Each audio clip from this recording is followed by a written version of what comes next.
সবাইকে শুভেচ্ছা। আজ আমরা দেখব কিভাবে একটি সার্ভার পিসিকে ডোমেইন কন্ট্রোলার করতে হয়। আমরা যে পিসি এখানে দেখতে পাচ্ছি এটি মূলত একটি সার্ভার 2016। আমরা এই পিসিটিকে একটি ডোমেইন কন্ট্রোলার হিসেবে তৈরি করব। এর জন্য আমরা প্রথমে চলে যাব সার্ভার ম্যানেজারে। করতে হবে, আমাদের প্রথমে যেতে হবে অ্যাড রোল অ্যান্ড ফিচার এই অংশটিতে। আমরা এখানে তার আগে একটু বলি, এখানে আমরা যে টুলস দেখছি এখানে আসলে এই সার্ভারের বিভিন্ন ধরনের ফাংশনগুলো কিন্তু এখানে আছে। আমরা যখন এই ডোমেইন কন্ট্রোলার করব তখন কিন্তু এখানে ডিএনএস, এডিডিএস বা অ্যাক্টিভ ডিরেক্টরি ডোমেইন কন্ট্রোলার বা ডোমেইন কন্ট্রোল যেটাকে বলি, সেই বিষয়গুলো কিন্তু এখানে থাকবে। আমরা প্রথমে এডিডিএস এবং ডিএনএস রোল দুটিকে ইনস্টল করি, অর্থাৎ ডোমেইন কন্ট্রোলার করার জন্য বেসিক যে প্রয়োজন এডিডিএস এবং ডিএনএস সেই দুটো আগে ইনস্টল করে নিই। আমরা এই যে অ্যাড রোল অ্যান্ড ফিচার এখান থেকে কাজ শুরু করব। আমরা এই যে দেখতে পাচ্ছি এখানে যে ওখানে ক্লিক করলে যে অংশটি এসেছে, আমরা এখান থেকে নেক্সট করে সামনের দিকে যাব। আমরা প্রথম অপশনটি আসছে এখানেই থাকবে রোল বেসড, এখানেও প্রথমটি। আমরা পরবর্তীতে এখানে এসে দেখতে পাচ্ছি এখানে অনেকগুলো ফাংশন আছে। এই ফাংশনগুলোর ভিতরে এগুলো মূলত ডোমেইন সার্ভার পিসি দিয়ে এই সব কাজগুলো করা যায়। তা একে যদি আমরা ডোমেইন কন্ট্রোলার করতে চাই তাহলে আমাদের দুইটা জিনিস অত্যাবশ্যক। এই 2 নাম্বার জিনিস, এই বিষয়টি অ্যাক্টিভ ডিরেক্টরি ডোমেইন সার্ভিস, একে সংক্ষেপে বলে এডিডিএস। আর এখানে দেখতে পাচ্ছি ডিএনএস সার্ভার, এই দুইটিকে আমাদের প্রথমে ইনস্টল করতে হবে। তাহলে আমরা এখানে ক্লিক করলাম, করলে যে অ্যাড ফিচার আমরা অ্যাড দিলাম, দেখুন এখানে একটি টিক এসেছে, এবং ডিএনএস সার্ভার আমরা এখানে একটি টিক দিলাম, এবং অ্যাড ফিচার দুটিকে আমরা অ্যাড করলাম এবং নেক্সট দেই। আমরা দিয়ে সামনে যাব, নেক্সট নেক্সট। এবার আমরা ইনস্টল দিব। এটা ইনস্টল হতে কিছুটা সময় নেবে।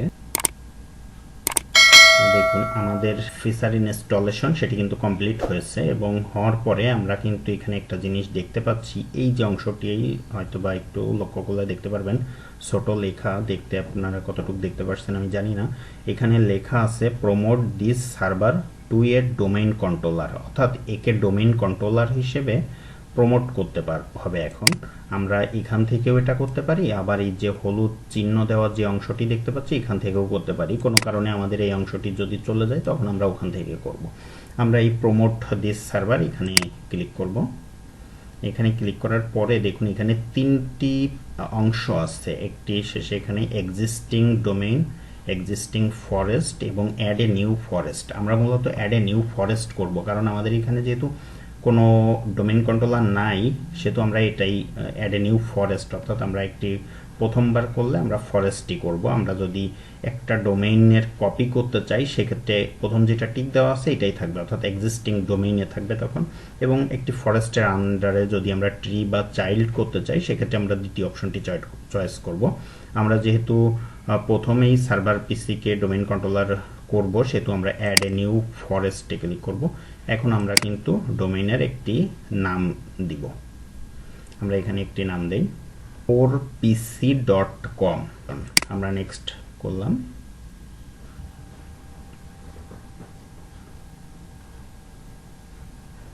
এটা হয়েছে, এবার আমরা পাসওয়ার্ড দিব।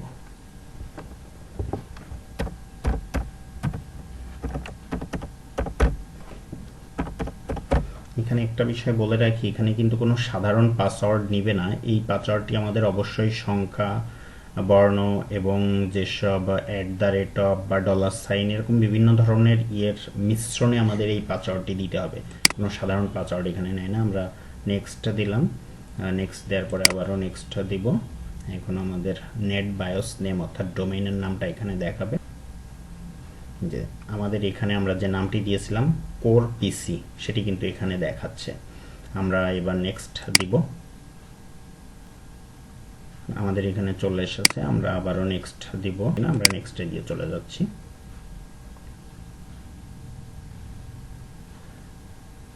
আমাদের এটি কিন্তু এই যে সাকসেসফুলি দেখাচ্ছে।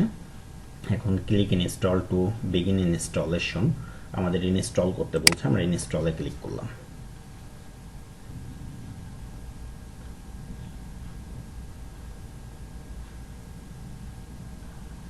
দেখুন এখন কিন্তু এখানে দেখাচ্ছে যে এটা active directory domain services install হয়েছে এবং এই কারণে একে এখন রেস্টার্ট নিতে হবে। রেস্টার্ট নেওয়ার পরে এটা কিন্তু ডোমেইন কন্ট্রোলার হিসেবে আত্মপ্রকাশ করবে। এটি কিন্তু অটো রেস্টার্ট নিয়ে নিচ্ছে, এটিকে কিন্তু রেস্টার্ট দেওয়া হয়নি।